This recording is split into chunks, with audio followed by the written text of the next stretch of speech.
Hey! Tignan natin ang drive max. Ito yung ating G. May kape mga idol.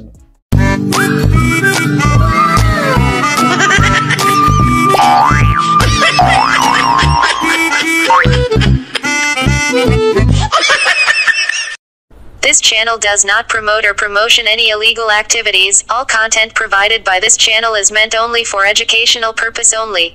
Hey yo, what's up mga idols? Welcome back again sa Kaburao TV. So yun, for today's video yan, may bagong experiment naman tayo mga lodi, no? So yun, for today's video mga idol, ayan, gagawa na naman tayo ng kakaibang G-load mga idol. Ayan, mag-experiment na naman tayo kagaya ng ating mga bayabas saka oregano na G-load na ginawa mga idol, no? So ngayong araw is papakita ko sa inyo pang malupitan natin na gagawing experiment na G-load mga idol, no? So yun, papakita ko sa inyo mga idol. So yun mga idol, eto sa mga alam kong marami nakakalam itong gagawin natin G-load na to, no? So hindi nyo alam na pwede natin gamitin ito sa gagamba mga idol yan. So ito yung ating drive max mga lodi. Yan, experiment na naman itong malupitan mga idol. So timplahin na natin to, then mamaya testing natin sa mga G natin. So let's go mga idol. So yan mga idol, first time kong gagamitin tong itong dry box sa gagamba. Ayan, tetest. Susubukan natin kung gagana ba sa ating mga G mga idol, no? Ayan, bagong experiment na naman. May makukuha na naman kayong bagong tips sa paggagawa ng G-load, no? So kapag effective to, pwede nating ihalo dun sa ating pangmalupitan na G-load mga idol, no? So tara, experiment na natin to. Let's go. Alright guys, ayan. Ito na yung mga gagamitin natin. Meron tayo dito ng tubig. And ito yung pinaka-experiment nating drive max mga idol, no? And ito yung ating mixing glass mga idol.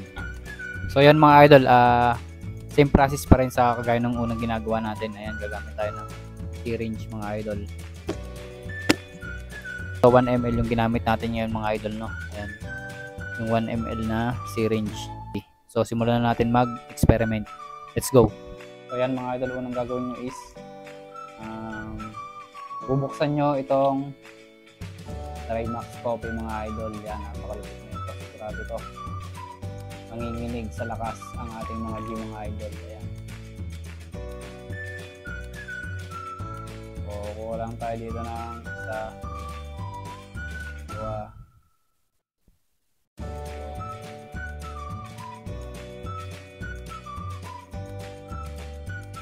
ayan, 2 times ng 3 ml na tubig mga idol. So kuha lang tayo ng 3 ml na tubig.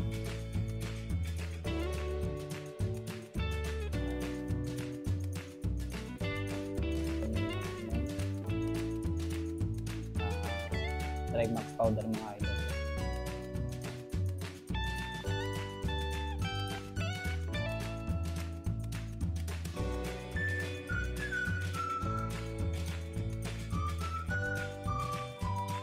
Process lang ang ginagawa natin na mga G-load mga idol.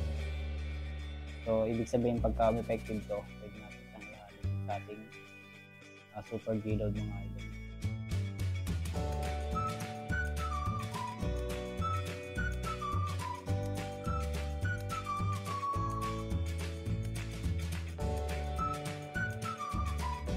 Puno na mga idol, oh. Puno na yung ating dry max coffee G-load. Pero mga idol, testing na natin to sa gagamba. Tara. So ito na mga idol yung ating dry max coffee G-load mga idol. Yan, pangalanan agad natin mga idol, no? Yan, para sa mga matatanda, alam nyo na to mga idol. Sasali na natin mga idol dito sa ating syringe mga idol, no? Then testing na natin sa ating mga G. Bango, may kape mga idol. Sabi natin. So bago nyo isalin sa syringe mga idol, dapat durog na durog yung tunaw na tunaw yung ating powder. Para hindi bumara sa karayom. Mga idol. Ito na, ang ganda ng kulay oh. 3 in 1. Solid na ito.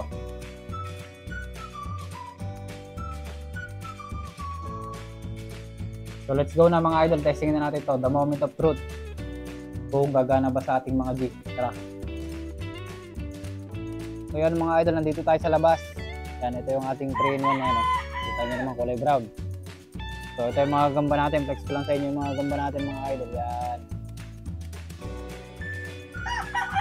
Sobrang solid ng mga gamba natin ngayon.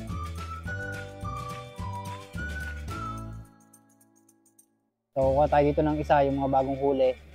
Doon natin te-testingin. So papakita ko muna sa inyo yung galawan ng bagong huli. So ito guys, papakita ko sa inyo yung galawan ng mga bagong huli. Yan mga idol. Mabilis. Titignan natin yung epekto mamaya. Yung bagong huli ko kagabi. Mga idol oh. So gagawin natin is i-G-load na natin ng Drive Max mga idol. Ito na mga idol. Bibigyan na natin ng Drive Max.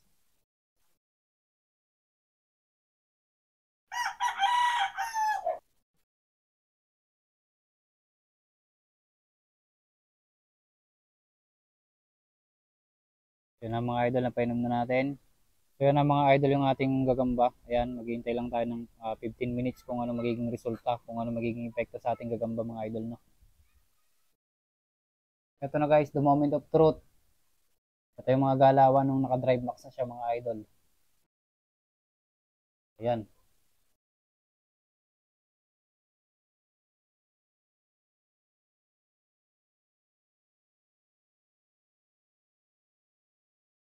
Buhay na buhay mga idol, gising na gising.